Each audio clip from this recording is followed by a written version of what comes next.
अस्सलाम वालेकुम।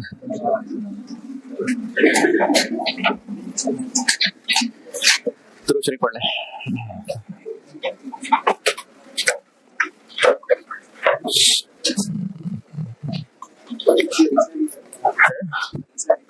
चलो आज सही, चलो नहीं तो कल सही। होमवर्क दिए थे मैंने 2 आधे सवाल, तो आप चूंकि सारी रात इबादत में रहे और उससे पहले उसकी तैयारी में रहे, एक फिक्र कि कहीं कुछ घड़ियां मिस ना हो जाए, तो इसलिए होमवर्क नहीं किया होगा। किसने किया है होमवर्क? ठीक। इलस्ट्रेशन 4 मैंने FIFO से किया था बोर्ड पे और कहा था कि सॉल्यूशन मैंने FO से किया हुआ है। तो वैसे अगर आपने आंसर टैली करना है तो बी और डी में भी बिल्कुल उसी पैटर्न पे सवाल होना था, और इसमें भी इतने यूनिट थे कि वो सारे परचेजेस में से ही पूरे हो रहे थे, तो इसलिए परचेजेस वाले ही का पर यूनिट रेट निकलेगा और वही कॉस्ट पर यूनिट होगी। और NRV दोनों में प्रोडक्ट ए की तरह ही निकलनी थी जी। प्रोडक्ट बी में कॉस्ट पर यूनिट है, उसमें 2 लाख और 16 लाख 50,000 एक साथ आ गया। ट्रांसपोर्टेशन ना नहीं, पीछे सॉल्यूशन में वो तो F को किया हुआ है ना, ये प्रोडक्ट डी है नहीं। आप प्रोडक्ट डी की परचेज वैल्यू कह रहे हैं, ट्रांसपोर्टेशन ऐड की हुई है ना। 600 यूनिट्स हैं, 100 रुपए पर ट्रांसपोर्टेशन ऐड की हुई है। इलस्ट्रेशन 4 जिन्होंने किया है कुछ पूछना है जी?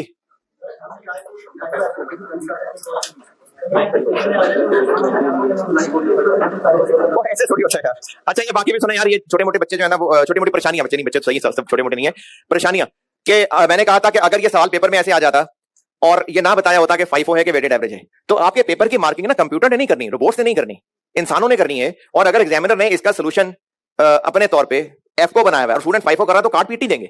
जब सवाल के अंदर ऐसे एम्बिग्विटी है जिसके मल्टीपल सोल्यूशन हो सकते हैं, तो उन सारे के सारे मल्टीपल सोल्यूशन को बिल्कुल एक्सेप्ट किया जाता है। तो जो FIFO से करेगा उसको भी सही मानेंगे, जो F को से करेगा उसको भी सही मानेंगे। कंप्यूटर ने नहीं मार्किंग करनी कि जो कंप्यूटर में फीड होगा बस वो मार्किंग हो जाएगी। कंप्यूटर बेचारे को तो राइटिंग ही समझ नहीं आनी बहुत सारे लोगों की। तो इसलिए जहां भी कोई एम्बिग्विटी होती है ना सवाल में, तो उसके मल्टीपल सोल्यूशन होते हैं। इलस्ट्रेशन 4 में जिन्होंने किया है कुछ और पूछना हो, क्योंकि जैसे ए और सी कैलकुलेट मैंने कर दिया था, सी में तो फिर कोई सेल प्राइस एक्सपेक्टेड थी, बी और डी में तो ए की तरह पास्ट वाली ही निकालनी थी और बाकी उनमें कोई डैमेज वाला मसला भी नहीं था जी। कॉस्ट में NRV यूज के, अच्छा ठीक है, आपकी बात बिल्कुल सही है। सवाल ये पूछा है कि ये जो ओपनिंग स्टॉक है, ये प्रोडक्ट बी कह रहे हैं ना आप, इसमें ओपनिंग स्टॉक के यूनिट्स कितने थे? प्रोडक्ट बी 60 और इनकी NRV कितनी थी? वो लोअर थी 245 है। बस क्या कर रहे हैं यार,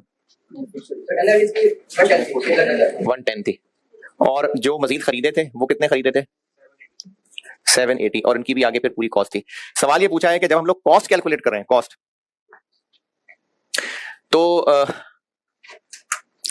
फिर कॉस्ट ही कैलकुलेट करें ना, ये ओपनिंग की भी कॉस्ट ही लें, फिर ओपनिंग की कॉस्ट और NRV में से NRV लोअर है, इलस्ट्रेशन 4 बता रहा हूं, तो फिर इसकी कॉस्ट पर यूनिट कैलकुलेट करते हुए फिर कॉस्ट इस्तेमाल करें, ये कह रहे हैं ना। तो ये जो NRV की वैल्यू यानी 1 साल एंड हुआ, अब वो इन्वेंट्री NRV पे आ गई। अब ये बिजनेसेस की मर्जी है कि वो इसी को लेके आगे चल लें या NRV का अलग से रिकॉर्ड रखें और कॉस्ट को लेके आगे चलें, ये बिजनेस की मर्जी होती है। एग्जामिनर ने इस क्वेश्चन में ये NRV वाला पॉइंट डाल दिया तो वो ये चाह रहा था कि NRV को यूज करें। वैसे बिजनेस की मर्जी होती है कि वो कॉस्ट को अलग कैलकुलेशन रखे, कॉस्ट जो प्योरली कॉस्ट ही हो, और NRV की अलग कैलकुलेशन रखे, ये बिजनेस की मर्जी है। लेकिन वो ये भी कर सकते हैं कि 1 साल में अब कर लिया वैल्यू जो करनी थी, अब उसी को अगले साल लेके आगे चलने जो उनमें से लोअर थी। मेरे ख्याल में अगर इसमें कॉस्ट ले लेते तो ये सवाल बनाने वाले की गलती है, यानी इसके सॉल्यूशन में भी उसने NRV ली हुई थी, तो इस तरह से उसको टेस्ट नहीं करना चाहिए था, क्योंकि दोनों हल हो सकते हैं। मैं अगर पर्सनली इसको देखूंगा तो मैं तो कॉस्ट को कॉस्ट के साथ ही मिलाऊंगा, लेकिन हाँ वही बता रहा हूँ ना कि इसमें एग्जामिनर ने ये पॉइंट डाला इसलिए था कि वो ये चीज टेस्ट करना चाह रहा था कि ओपनिंग में क्या करते हैं, क्योंकि फाइनेंशियल अकाउंटिंग का सवाल है ना, ये फाइनेंशियल अकाउंटिंग का सवाल है। तो इस सवाल के अंदर उसने ये हम कौन सा सवाल पूछ रहे हैं बड़ा, दूसरा वाला, हाँ आई के वाला पूछ रहे हैं, फाइनेंशियल अकाउंटिंग कॉस्ट अकाउंटिंग का सवाल है। तो इसमें वो ये पॉइंट टेस्ट करना चाह रहा था कि जो ओपनिंग है उसकी सही वैल्यू ये लेता है कि नहीं लेता। लेकिन मेरे हिसाब से ये कॉस्ट के हिसाब से भी सही होना चाहिए था, क्योंकि कॉस्ट निकालते तो कॉस्ट ही इस्तेमाल होनी चाहिए थी। पुराने साल का क्लोजिंग स्टॉक था, उसकी वैल्यू की होगी तो लोअर ली होगी, तो अगले साल फिर वही वैल्यू लेके आगे बढ़ गए, ये भी बात सही है। इलस्ट्रेशन 4 में कुछ पूछना है और? परचेजेस पे नुकसान हो गया मतलब? हाँ? तो वो नुकसान हाँ वो एज एन एक्सपेंस कवर हो जाएगा। जब क्लोजिंग स्टॉक की वैल्यू कम लगेगी, कॉस्ट ऑफ सेल ज्यादा आ जाएगी, तो वो एक्सपेंस ज्यादा बन जाएगा। हाँ नुकसान है वो। इलस्ट्रेशन 4, दूसरा जो पांच पेपर का सवाल था ये पूरा करने को कहा था। तो जैसे मैंने ए और सी कर दिया था, बिल्कुल उसी तरह से बी और डी भी होना था, बस वैल्यूज ने चेंज होना था। चलें ठीक है, किसी ने कुछ नहीं पूछना। कॉस्ट की और एनआरबी की कैलकुलेशंस बहुत हैं। जर्नल एंट्रीज क्या जी? किसके लिए जरूरी है? हाँ टेस्ट हो सकती हैं भाई, तो सवाल पे डिपेंड करता है, 15 नंबर का भी आ सकता है। जर्नल एंट्रीज और कॉस्ट में ना पीरियोडिक सिस्टम नहीं होता, परपेचुअली होता है। यानी जो बिजनेस अगर बिजनेस की प्रोडक्ट की डिटेल कॉस्ट जानना चाह रहा है तो परपेचुअल रखेगा तो उसको सारा हिसाब पता चलेगा। तो इसलिए इसके अंदर जो एंट्रीज है वो परपेचुअल सिस्टम वाली ही है, पीरियोडिक वाली नहीं है।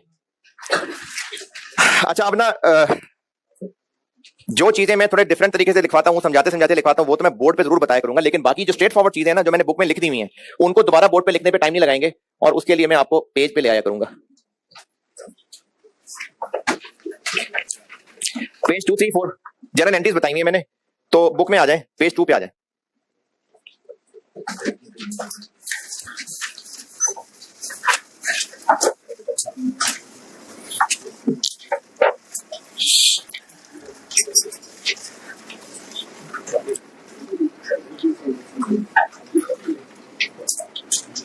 Page number 2।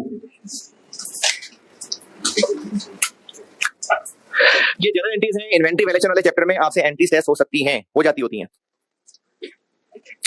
पेज 2 पे आ जाए, ये हेडिंग जरूर दे लें। मैं जहां पर लेक्चर से घुमा फिरा के आपको बुक पे ले जाता हूं ना, वो लिखा करें रजिस्टर में कि यहां से हम बुक पे चले गए थे।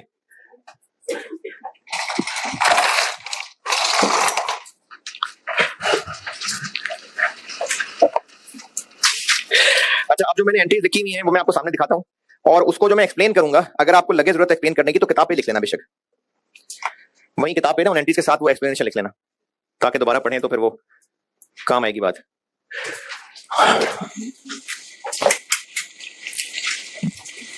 ट्रेडिंग बिजनेस की बात करते हैं पहले, कल मैन्युफैक्चरिंग की करेंगे, ट्रेडिंग बिजनेस की करते हैं बात। ट्रेडिंग बिजनेस की गुड्स। अच्छा ये जो मैंने एंट्रीज लिखी हुई है ना ये बुक के अंदर, ये बस कुछ पॉसिबल एंट्रीज हैं।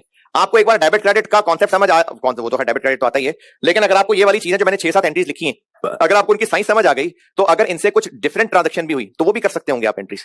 तो ये ऐसा नहीं है कि कोई स्टैंडर्ड था उसमें ये 7 एंट्रीज लिखी थी और मैंने वहां से कॉपी कर दी, बस ये ऐसी कुछ 5-6 एंट्रीज लिखी हैं, और भी हो सकती हैं, लेकिन एक बार अगर आपको पैटर्न समझ आ गया तो अगर वो कोई और भी हुई तो वो कर सकते हैं। मैं जबानी बोल भी दूंगा 1-2।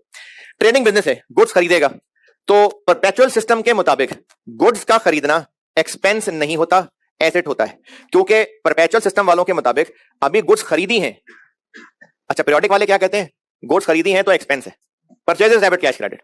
लेकिन परपेचुअल वाले कहते हैं कि रुको जरा सब्र करो, अभी खरीदी हैं, बेची नहीं है, तो अभी तो खरीदी हैं, तो खर्चा मैचिंग कॉन्सेप्ट, एक्सपेंस कब बनना चाहिए, जब उसे बेनिफिट मिल जाए। तो अभी तो खरीदी है गुड्स, अभी बेची थोड़ी है। तो परपेचुअल सिस्टम के मुताबिक गुड्स का खरीदना एसेट है। गुड्स हमारे स्टोर में आ रही है तो इन्वेंटरी एसेट बढ़ रहा है, कम हो रहा है, तो इन्वेंटरी डेबिट कैश या पेबल क्रेडिट। तो गुड्स खरीदेंगे तो इन्वेंटरी बढ़ जाएगी, इन्वेंटरी डेबिट, और खरीदी भी वापस कर देंगे तो रिवर्स, इन्वेंटरी क्रेडिट हो जाएगी, कैश पेबल डेबिट हो जाएगा। तो ट्रेडिंग बिजनेस गुड्स का खरीदना और खरीदी हुई चीजों को वापस कर देना। अच्छा जब खरीदा था तो एसेट क्यों कहा था, तब एक्सपेंस कहते थे, क्योंकि तब बेनिफिट नहीं मिला था, इसलिए उस वक्त एसेट कहा था। बेनिफिट कब मिलना था, जब बेचते, तो चीजें बेच दी। अब जब चीजें बेचेंगे तो चीजें बेचना, गुड सेल करना, ये तो इनकम है, कैश डेबिट सेल्स क्रेडिट, तो ठीक है कैश डेबिट सेल्स क्रेडिट। लेकिन एक और काम भी हुआ है कि वो जो गुड्स हमारे स्टोर में पड़ी हुई थी जिसको हम एसेट कह रहे थे वो कम हो गई, तो इन्वेंटरी क्रेडिट होगी। और पहले इसको एसेट क्यों कहा था, तो अब मिल गया ना बेनिफिट, अब कह देते हैं एक्सपेंस। तो जब गुड्स सेल होंगी तो 2 एंट्रीज होंगी, सेल्स की एंट्री भी होगी, कैश डेबिट सेल्स क्रेडिट, और वो जो पहले गुड्स खरीद के एसेट कहा था अब उसको एसेट से निकाल के कॉस्ट ऑफ सेल्स नामी एक्सपेंस बनाएंगे। तो जब सेल्स होंगी तो 2 एंट्रीज होगी, सेल्स की रिकॉर्ड, सेल्स भी रिकॉर्ड होंगी और गुड्स का बिकना, कॉस्ट ऑफ सेल्स भी रिकॉर्ड होगा। अमाउंट एक ही होगी, सेम अमाउंट होगी। ये क्या होगा, ये सेल वैल्यू होगी, ये कॉस्ट होगी। तो जब गुड्स सेल हो जाएंगी तो सेल्स की भी एंट्री और कॉस्ट ऑफ सेल्स की भी एंट्री, और बेची हुई चीजें वापस आ गई, तो यही दोनों रिवर्स हो जाएंगी। सेल्स वाली एंट्री भी रिवर्स हो गई, सेल रिटर्न्स, और इन्वेंट्री वापस आ गई, तो इन्वेंट्री डेबिट और कॉस्ट ऑफ सेल्स क्रेडिट। तो ये गुड्स खरीदना और बेचना। हाँ जी, खरीदना बेचना ओके। अच्छा मैंने यहां लिखा नहीं है, लेकिन अगर आपको ये गुड्स का आना जाना और डेबिट क्रेडिट समझ आ रहा है तो और बना लेते हैं एंट्रीज। ओनर लेके जा रहा है goods, drawings debit, inventory credit, क्योंकि गुड्स का स्टॉक कम हो रहा है, इन्वेंट्री क्रेडिट। अच्छा नीडी पीपल में बांट रहे हैं, charity expense debit, inventory credit. तो चोर को दे देते हैं, चीजें गायब करा दी, तो goods lost debit, inventory credit. तो अब जो भी इन्वेंट्री का आना जाना है, इन्वेंट्री डेबिट क्रेडिट हो रही है। ओके ये समझ लें जी, ये 5 और 7 समझ लें, इनफैक्ट इनका फर्क समझ लें, 5 और 7 ऑन करना। स्टॉक में कुछ गुड्स पड़ी हुई थी 9,000 रुपए की, जल गई, खराब हो गई। अब इनको हमने सस्ते में किसी कबाड़िए को बेच दिया। अब ये सेल्स नहीं है, सेल्स होती है जो रेगुलर कस्टमर्स होंगे तो उनको बेचना सेल्स होती है और इन्वेंट्री को निकाल के कॉस्ट ऑफ सेल में डालते हैं। लेकिन अगर होगी ना गुड्स खराब, तो फिर उनका बेचना कबाड़ियों को हम सेल्स नहीं मानते। तो जितने का बेचेंगे, चलो ये कबाड़ियों को बेच देते हैं 2,000 की, खराब हो गई, इसको बेच दिया कबाड़ियों को, ये सेल्स नहीं मानी जाएंगी, ये कोई रेगुलर कस्टमर्स को नहीं बेची जा रही है। तो पड़े पड़े खराब हो गई थी तो कबाड़ियों को बेच दी।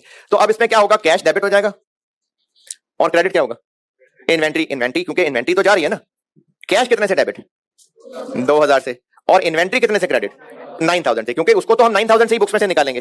तो 7,000 का नुकसान हो गया, ये P&L को चार्ज हो जाएगा। ये है।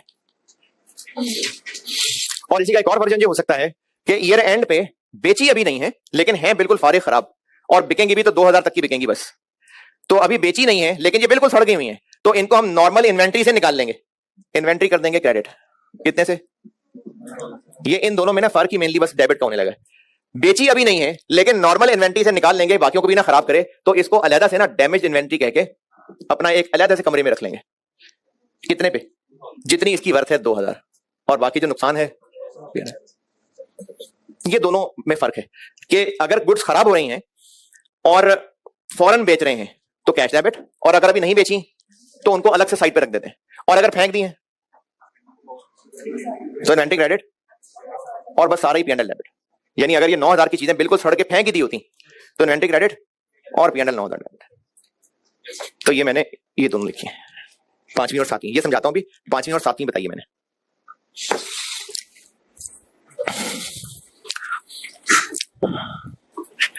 ये मैंने बुक में एंट्रीज लिखी हुई है और अभी मैं ट्रेडिंग बता रहा हूं, फिर इसकी प्रैक्टिस करते हैं। Number 5 number 7 okay. अच्छा ये कुछ भी नहीं जरूरत लग रही बुक पे लिखने की, मतलब कोई कुछ एक्सप्लेनेशन की जरूरत नहीं, सब समझ आ गया, सब तो कोई ऐसी बात नहीं लगी जो आप लिख लेते, सबको सब समझ आ गया, सब याद हो गया।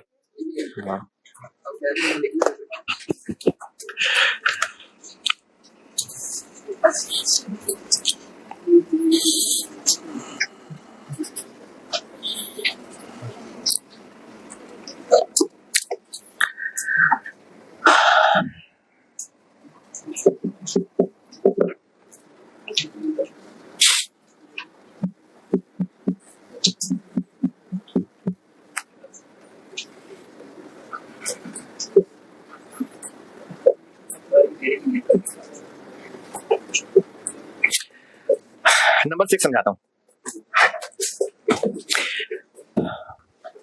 ईयर एंड पे क्लोजिंग स्टॉक किस अमाउंट पे वैल्यू होता है, ईयर एंड पे क्लोजिंग स्टॉक किस अमाउंट पे वैल्यू होता है, लोअर ऑफ कॉस्ट और एनआरवी। अब चूंकि परपेचुअल सिस्टम है तो इन्वेंट्री की सारी आनियां जानियां साथ साथ डेबिट क्रेडिट होकर रिकॉर्ड तो हो ही रही है। यानी इन्वेंट्री अकाउंट बना हुआ बकायदा जिसमें साल के शुरू वाला बीडी था, उसके अलावा जितने भी इन्वेंट्री इन हुई होगी, जितनी भी इन्वेंट्री आउट हुई होगी वो रिकॉर्ड होती रही। इन्वेंट्री डेबिट अगर गुड्स पहुंचनी थी, इन्वेंट्री क्रेडिट अगर गुड्स जा रही थी। इसका सीधी बैलेंस क्या आ रहा होगा, क्लोजिंग इन्वेंट्री। ये जो सारी यहाँ फिगर्स लिखी हुई है ये कॉस्ट है ना, तो इसका जब सीधी बैलेंस निकालेंगे तो वो कॉस्ट ही आ रही होगी। लेट्स से कि वो 3,000 है। अब ये क्लोजिंग स्टॉक की है कॉस्ट, अब यहां से ये ट्रायल में जाएगा, ट्रायल से आगे एसएफपी में जाएगा। लेकिन अगर इस क्लोजिंग स्टॉक की एनआरवी कैलकुलेट की गई और वो 2,500 थी तो एसओएफपी में क्या लेके जाना है, 2,500। लेकिन यहां तो 3,000 आ रहा है, अगर एसओएफपी में 2,500 ले जाना है तो फिर ट्रायल तक पहुंचाना पड़ेगा। ट्रायल तक तब पहुंचेगा जब यहां 2,500 आएगा। तो इसको 2,500 कैसे करें, ऐसे करते हैं, मैं हो गया 2,500। एंट्री करनी पड़ेगी और कितने से करनी पड़ेगी, 500 से इसको क्रेडिट करेंगे तो ये 2,500 तक पहुंचेगा। इसको कहते हैं इन्वेंट्री को राइट डाउन कर देना। और ये इधर लिख लेना ब्रैकेट में, ये काम ईयर एंड क्लोजिंग इन्वेंट्री के साथ हो रहा है।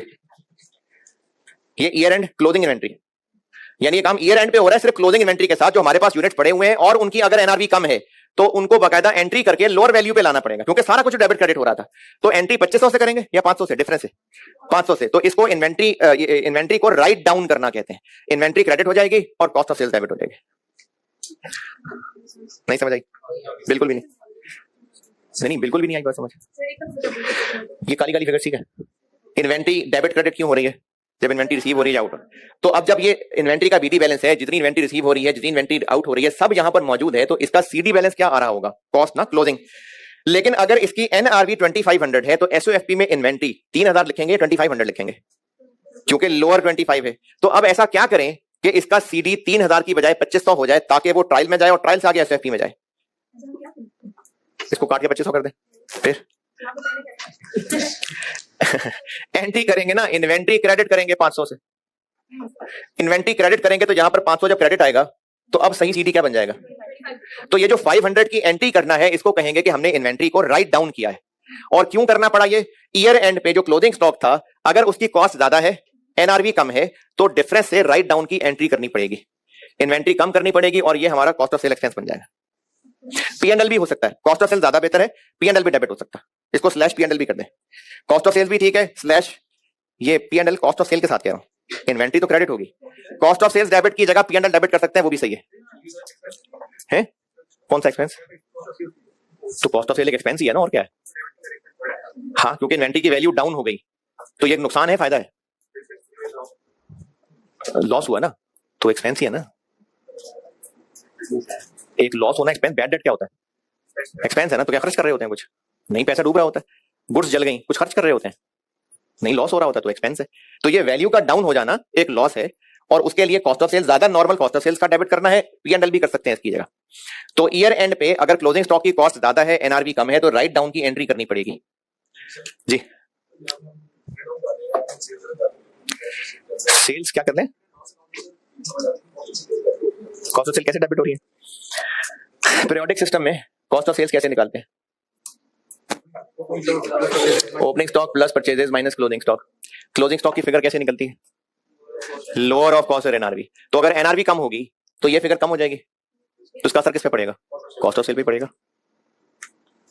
कॉस्ट ऑफ सेल पे नहीं पड़ेगा?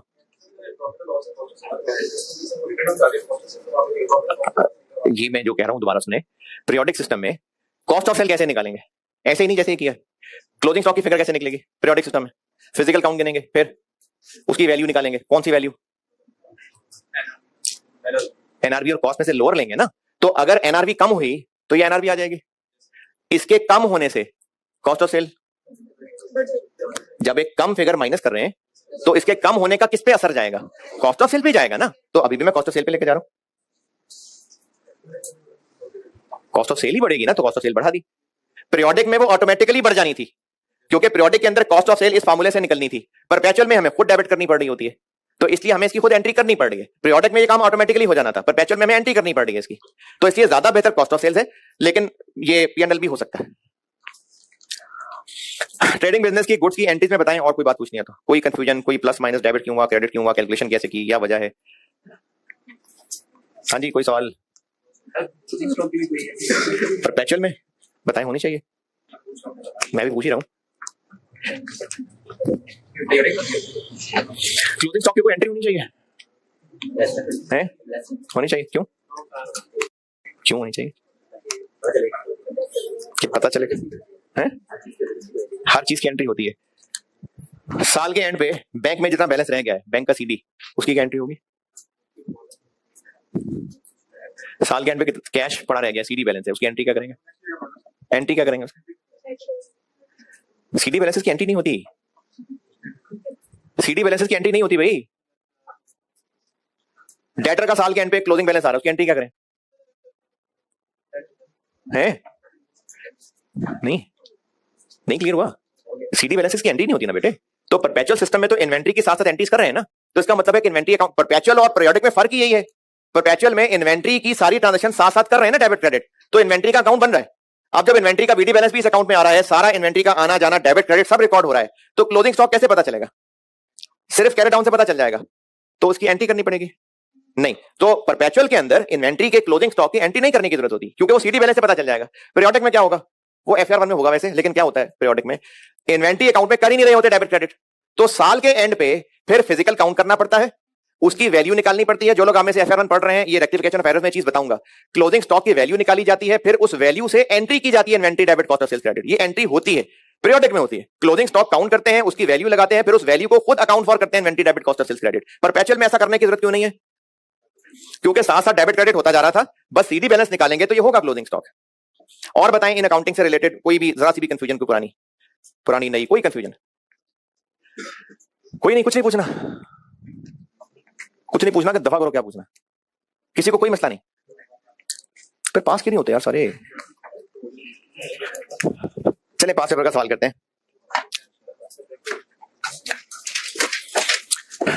आप आ जाइए क्वेश्चन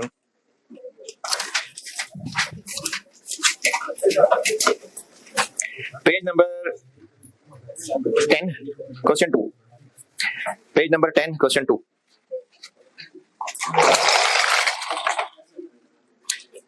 ये स्प्रिंग 2021 अटेम्प्ट का सवाल है, स्टैंडर्ड लिमिटेड। पहुंचे?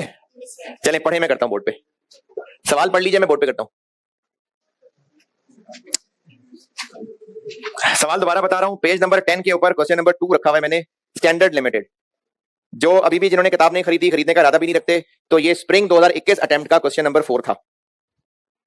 सवाल पढ़ लें सारा ध्यान से, मैं करता हूं बोर्ड पे।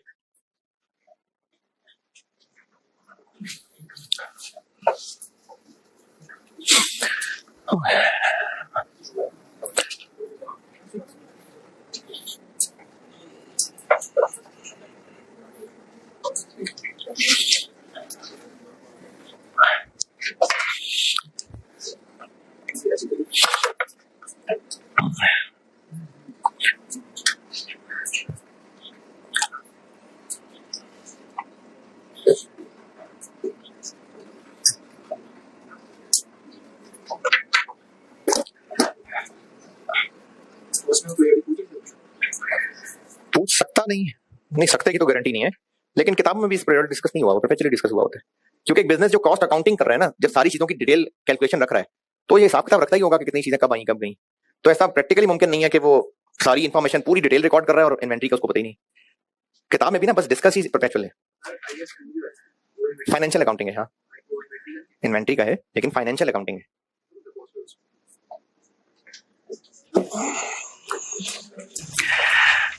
अच्छा, एक सवाल है एक बच्चे का, और मेरी गलती है, मुझे सब्जेक्ट इंट्रोड्यूस ठीक कराना चाहिए था। एक बेसिक सा सवाल है, अच्छा सवाल है, बाकी भी सुन लें। फाइनेंशियल अकाउंटिंग क्या है और ये जो हम पढ़ रहे हैं ये क्या है? फाइनेंशियल अकाउंटिंग होती है एक्सटर्नल लोगों के लिए। जैसे एक बिजनेस है, उस बिजनेस में पैसा लगाने वाले, अब जरूरी नहीं कि बिजनेस चलाने में भी इन्वॉल्व हो। अब एक बिजनेस है, उसके बहुत सारे शेयर होल्डर हैं, वो घर बैठे हैं, वो बिजनेस के अंदर नहीं है। इसी तरह से गवर्नमेंट डिपार्टमेंट्स हैं, बैंक्स हैं, उनको अगर बिजनेस की इंफॉर्मेशन जाननी है तो उनको बिजनेस अपनी फाइनेंशियल स्टेटमेंट्स बना के देगा। कैसे बना के देगा, उसके लिए गाइडेंस अवेलेबल है, वो गाइडेंस कहलाती है IAS। और हर साल जो फाइनेंशियल स्टेटमेंट्स बनती हैं, ये सारा रिकॉर्ड रखना, ये सब फाइनेंशियल अकाउंटिंग है। यानी अगर मेन फर्क देखें ना, तो financial accounting mainly external users के लिए, लेकिन कॉस्ट एंड मैनेजमेंट अकाउंटिंग जो है, ये बिजनेस जिसने चलाना है, जो बिजनेस के मैनेजर्स हैं, उनको भी तो पता हो ना बिजनेस में हो क्या रहा है, तो वो अपने कंट्रोल के लिए, अपनी इंफॉर्मेशन के लिए जो इंटरनल रिकॉर्ड्स मेंटेन करवा रहे होते हैं, ताकि अपने डिसीजन मेकिंग के लिए इंफॉर्मेशन मिले। वो कोई IAS फॉलो नहीं हो रहा होता, बस अपने रूल्स के तहत कैलकुलेशन कर रहे होते हैं। वो सारा कुछ कॉस्ट एंड मैनेजमेंट अकाउंटिंग होता है। तो cost and management accounting internal management के लिए है और फाइनेंशियल अकाउंटिंग एक्सटर्नल यूजर्स के लिए। ये फर्क है दोनों सब्जेक्ट में। हाँ जी, सवाल पढ़े तो मैं करूं।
अच्छा, इतने अच्छे बच्चे अदब वाले तो हैं कि क्लास में तो बैठे ही हैं और एंड तक तो बैठे रहेंगे, तो पढ़ भी लेना यार।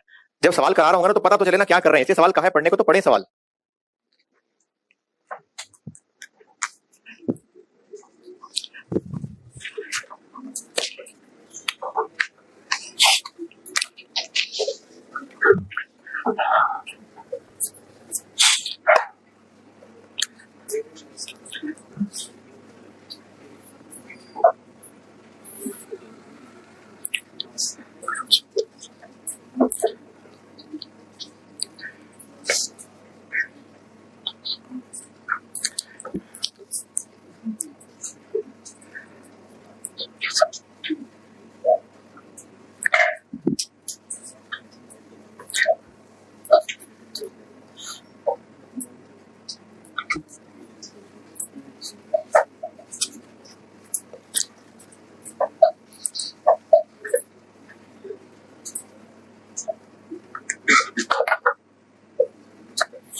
सवाल की रिक्वायरमेंट क्या है?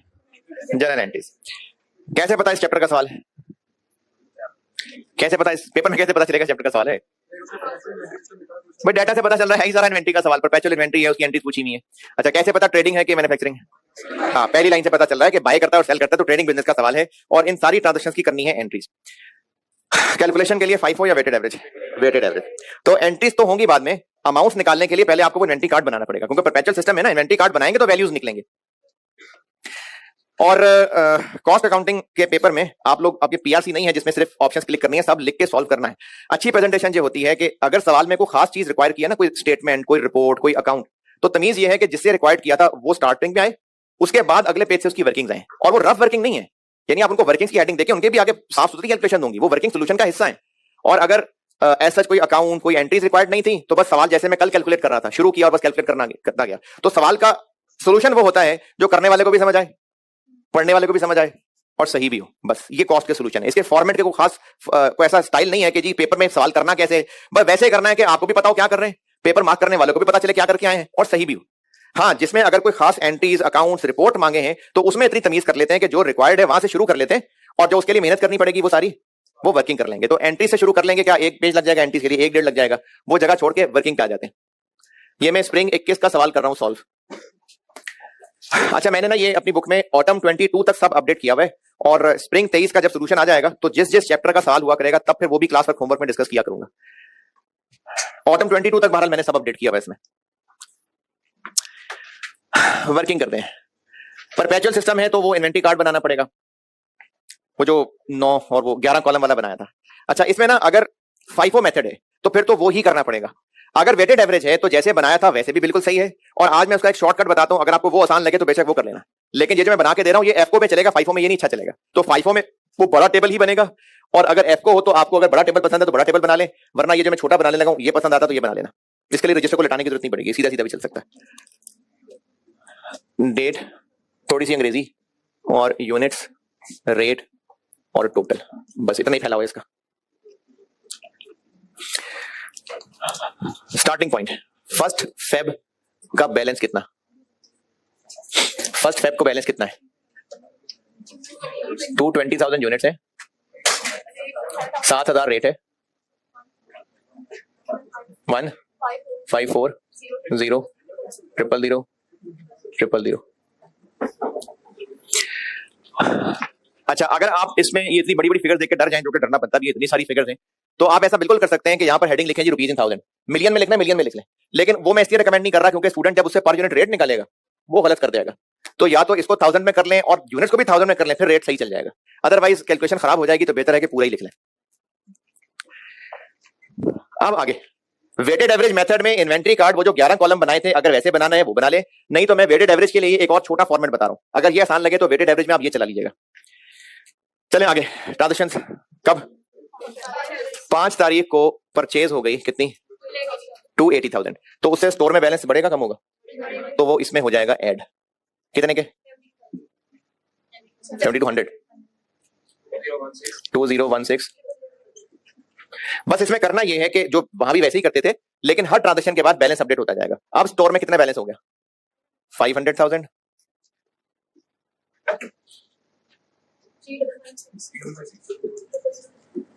और रेट नया क्या बन गया? दिस डिवाइड बाय दिस,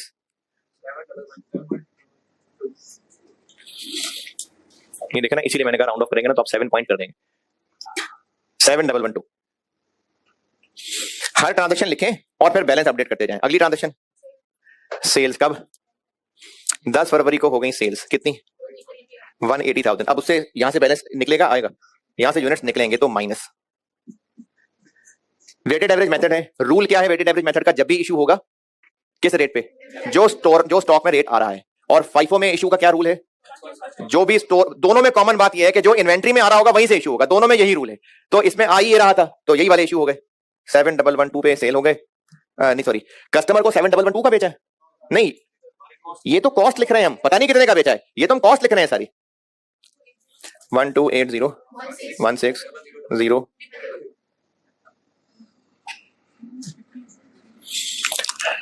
तो स्टोर में रह गए 320, 7112 वाले, 2275 840000। अगली ट्रांजेक्शन कब? 12 तारीख को सेल रिटर्न हो गई। कितने यूनिट्स? 5000। अच्छा, अब ये सेल रिटर्न होके स्टोर में आए हैं कि आउट हो रहे हैं? स्टोर में आए हैं तो ऐड होगा किस रेट पे? 7112 ये वाला या ये वाला? रिटर्न चाहे वो परचेज रिटर्न है चाहे वो सेल रिटर्न है, वो चूंकि ऊपर हो चुकी ट्रांजैक्शन को रिवर्स कर रही होती है, तो जिस पे ट्रांजैक्शन ऊपर रिकॉर्ड हुई थी उसी पे रिवर्स करेंगे। तो ये सेल कब हुई थी? ये इस पे, तो इसी पे रिटर्न भी रिकॉर्ड करेंगे। 35560000। स्टॉक की पोजीशन बन गई 325,000 यूनिट्स हो गए। 7112 वाले 2311400000। अच्छा, मेरा नहीं ख्याल। 2240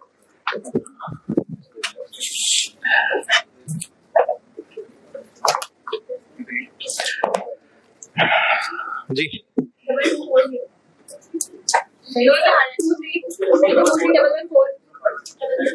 23114000। ये लिखा था पहले? अच्छा, चले सही कह रहे हो। फिर इसके बाद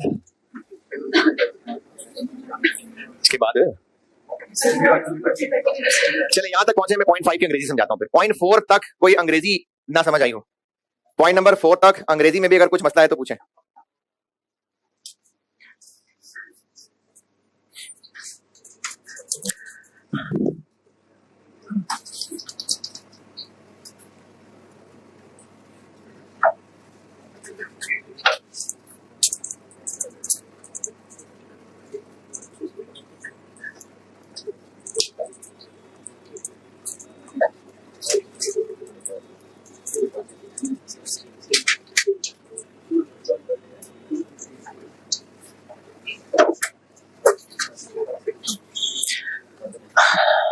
पॉइंट नंबर 4 तक जा रहे हैं। पॉइंट नंबर 4 तक कोई अंग्रेजी का एतराज इख्तलाफ?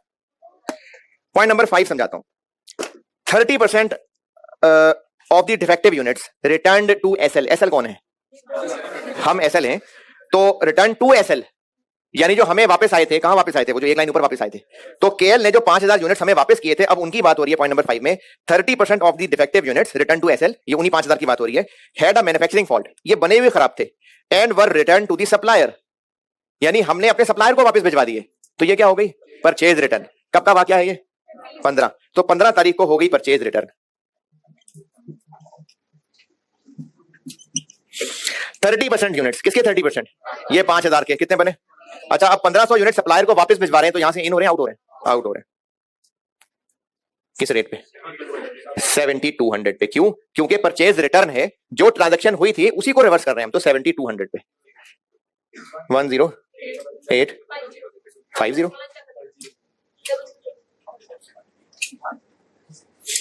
तो अब बैलेंस रह गया 323।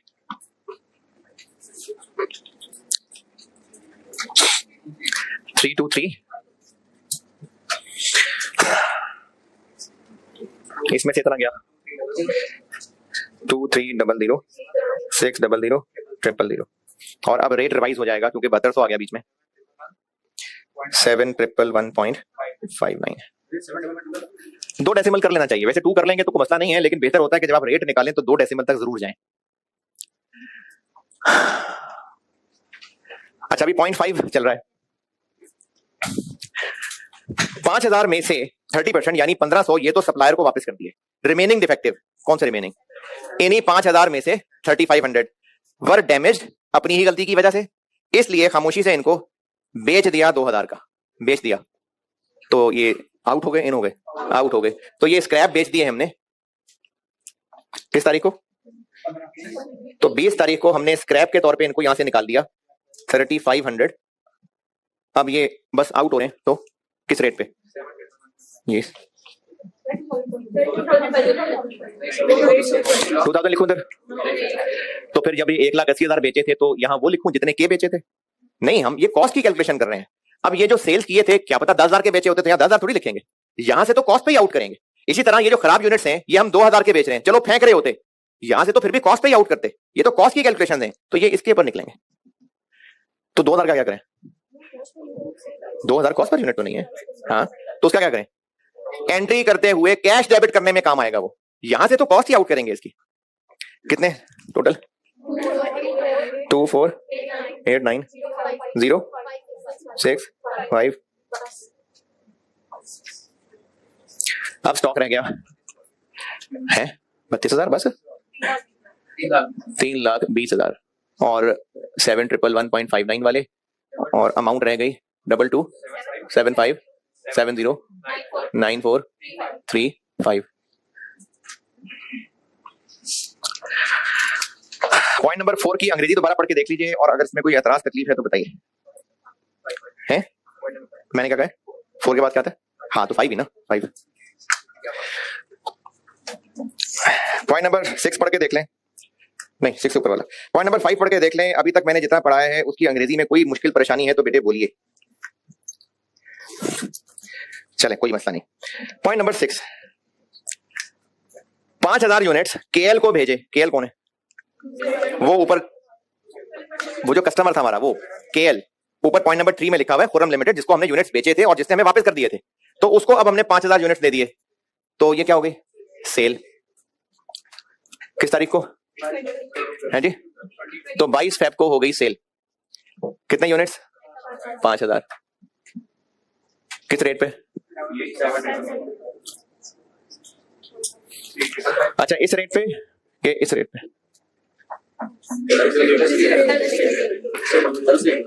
उस पे क्यों, तो वो वाला होगा है, वो सेल प्राइस होगी।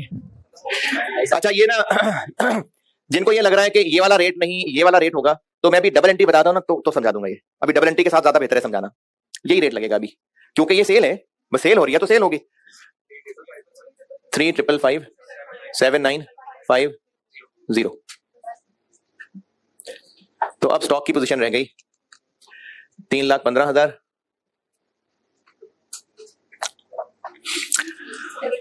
2240151485। अच्छा गलत है, सही। फिर इसके बाद पॉइंट नंबर 7, फिर किसी को बेच दिए, फिर सेल हो गई। किस तारीख को, 25 तारीख को बेच दिए, कितने, 150,000। तो 150 बेचे, सेल है किस रेट पे, ये इसी पे ही, तो 7,110,66,72।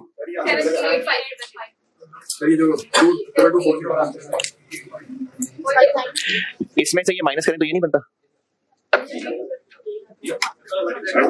मल्टीप्लाई करें तो और इसलिए आएगा क्योंकि वो रेट एग्जैक्टली 0.59 नहीं था, वो तुमने राउंड ऑफ चलाया हुआ है, इससे नीचे चलते जाए ना।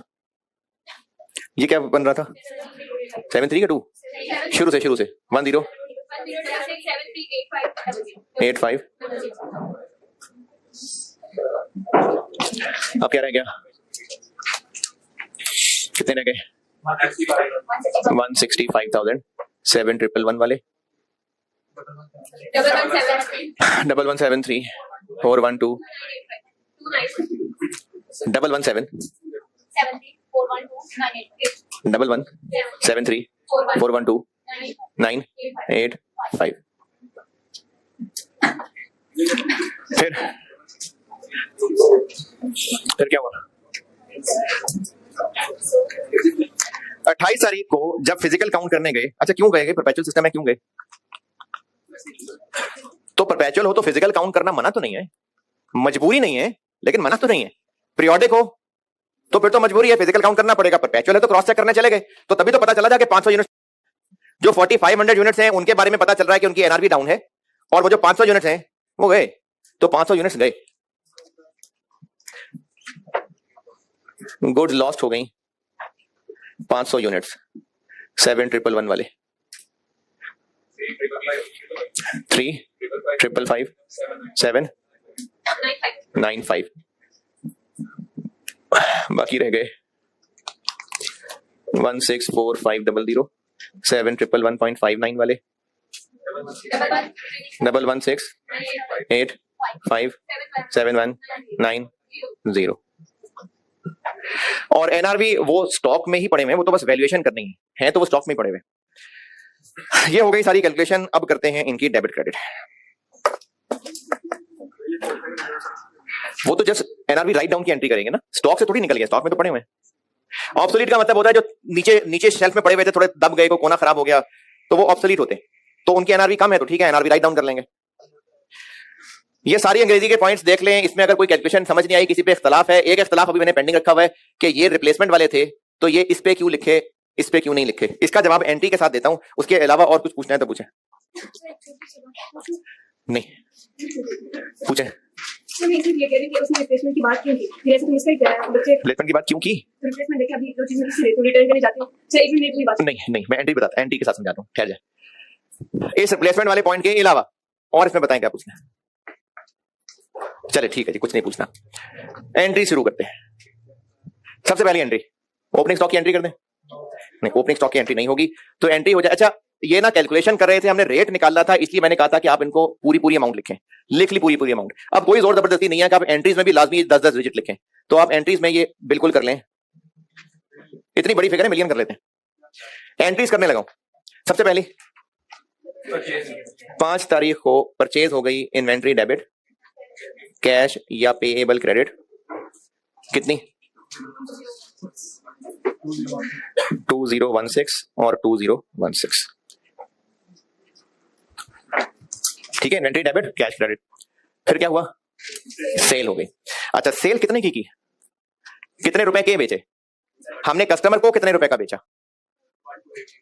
कस्टमर को ये कितने रुपए का बेचा, कस्टमर को कितने का बेचा, नहीं बताया ना, नहीं बताया। तो मैं आपको सिर्फ रिप्लेसमेंट वाला पॉइंट समझाने के लिए खुद अज्यूम कर लेता हूं कि 10,000 का बेचा। इस सवाल में नहीं बताया।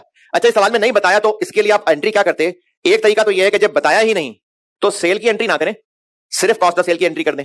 यह भी ठीक है और यह भी ठीक है कि आप सेल की एंट्री भी कर दें, cash debtor debit sales credit, लेकिन इसकी अमाउंट खाली छोड़ दें, अमाउंट ही नहीं पता। और साथ दूसरी entry cost of sales debit inventory credit, कितने से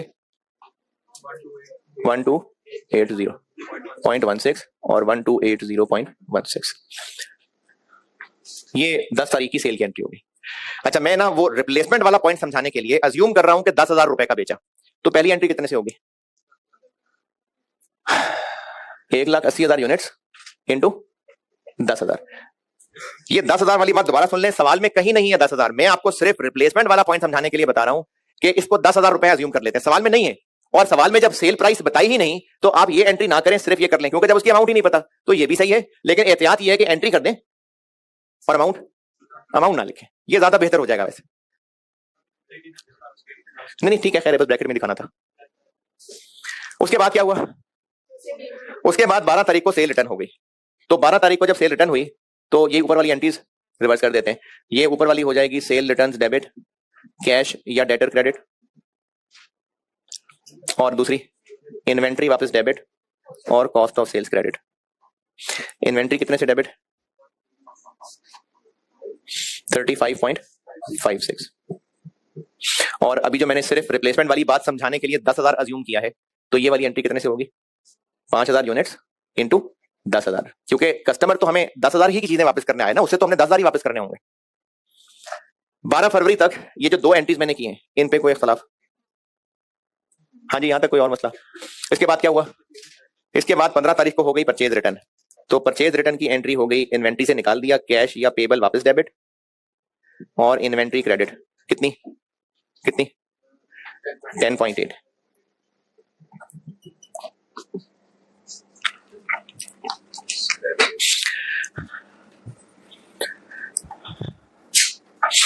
यहां तक जाग रहे हैं, ओके। आगे 20 तारीख को स्क्रैप सेल होगी। अच्छा अब ये जो स्क्रैप सेल है ना, ये सेल्स नहीं है, ये वही जो भी मैंने एंट्रीज दिखाते हुए बताया था, ये हम कबाड़िया को बेच रहे हैं। तो जब कबाड़िया को बेच रहे हैं तो इन्वेंट्री में से हम पूरी कॉस्ट निकाल देंगे। किस तारीख को है, इन्वेंट्री से तो हम पूरी कॉस्ट निकाल देंगे, कितनी 24.89। ये यहां से इन्वेंट्री क्रेडिट। पैसे कितने मिल रहे हैं? 2000 रुपए। और ये यूनिट्स कितने हैं? तो 3500 यूनिट्स इंटू 2000 रुपए कितना हो गया? 7 मिलियन। तो अब एंट्री कैसे पूरी करें? बाकी P&L चला जाएगा 17.89। ये स्क्रैप सेल वाली एंट्री। तो इन्वेंट्री कार्ड में तो वो कॉस्ट लिखेंगे, वहां कैश डेबिट उतने से होगा जो 2000 का बेचा है। क्या जी? लॉस ऑन डिस्पोजल का वर्ड नहीं इसके लिए मुनासिब ना, तो पीपी होता है। अच्छा ये ना वो ऑनलाइन के ग्रुप में भी वो बच्चे कंफ्यूज हो रहे हैं, हम बेटे इन्वेंट्री पढ़ रहे हैं, ये पीपी नहीं है। वो जो आपने पहले प्लांट वगैरह पढ़ा हुआ है वो नहीं हो रहा, हम इन्वेंट्री पढ़ रहे हैं इसमें। अब तो 9 दिन 8 दिन हो गए पढ़ते हुए इन्वेंट्री को, 7 दिन। ये वाली एंट्री यार बिल्कुल मरे हुए हैं सारे। नहीं रोजा लग रहा है तो ये भी तो लगाना है ना, ये भी तो है जरूरी। अपने आप को बता रहा हूं तो मैं अकेले में बता लूंगा जाके। जाग भी रहे 20 फरवरी के बाद। हर बात का जवाब जैसा नहीं होता। 20 फरवरी के बाद क्या है? 22 फरवरी को हो गई सेल। चलें जी, अब आई वो बात। 22 फरवरी को सेल हुई है 5000 और अंग्रेजी लिखी हुई है कि कस्टमर ने जो चीजें वापस की थी उसकी रिप्लेसमेंट में हमने इसको 5000 दोबारा दिए। अच्छा, कस्टमर को चूंकि हम उसी की खराब चीजें वापस की हुई के बदले दोबारा दे रहे हैं, तो उसका कंसर्न क्या होगा कि जितने पैसे हमने उससे पहले चार्ज किए थे उतने पैसों में ही हम उसको दोबारा दें, या वो हमारे रिकॉर्ड चेक करेगा आके और देखेगा दिखाओ मुझे तुमने पहले सेल की किस कॉस्ट की एंट्री की थी, उसी रेट के ऊपर एंट्री करो। उसको किससे कंसर्न है? सेल प्राइस से। तो हाँ, सेल प्राइस हम अब उसको कितनी चार्ज करेंगे? 10,000 ही करेंगे। सेल प्राइस अब भी हम उसको 10,000 करेंगे। ये मतलब है रिप्लेसमेंट का कि जो उसको हमने पहले 10,000 की चीज बेची थी, कुछ मासूम बच्चे जो सोच रहे 10,000 के दे रहे, मैंने एम ही अज्यूम किया हुआ 10,000, तो जो 10,000 की चीज उसको पहले बेची थी, अब चूंकि वो रिप्लेसमेंट में हम उसको दोबारा दे रहे हैं तो वो भी यकीनन 10,000 की दे रहे होंगे। तो अब जब 10,000 की देंगे तो दोबारा से हमें कैश या डेटर डेबिट 10,000 के ऊपर।